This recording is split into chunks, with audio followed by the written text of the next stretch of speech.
বন্ধুরা কি কি রান্না করলাম চলো একটু দেখিয়ে দিই। দেখো, এক হাঁড়ি ভাত করেছি, আর এদিকে ঝিঙে আলুর তরকারি করেছি একটু পাতলা করে, ঝোল মতন, ঝোলা ঝোলা মতন একটু তরকারি করেছি। এদিকে দেখো, সামান্য একটু বাঁধাকপি ঘরে ছিল, পেঁয়াজ ফোড়ন দিয়ে একটু বাঁধাকপি করে রেখেছি। আর ঝিঙে আলুর তরকারিটাও আমি পেঁয়াজ ফোড়ন দিয়ে করেছি। তোমরা কে কেমনভাবে ঝিঙে আলুর তরকারি করো একটু কমেন্টে জানাবে।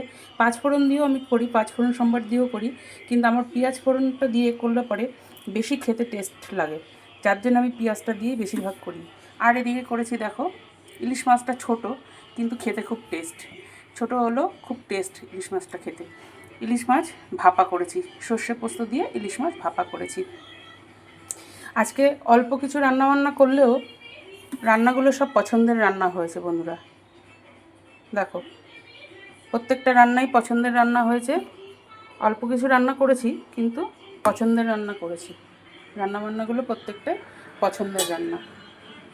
দেখো, তোমরা কে কী রান্না করেছো একটু কমেন্টে জানিও।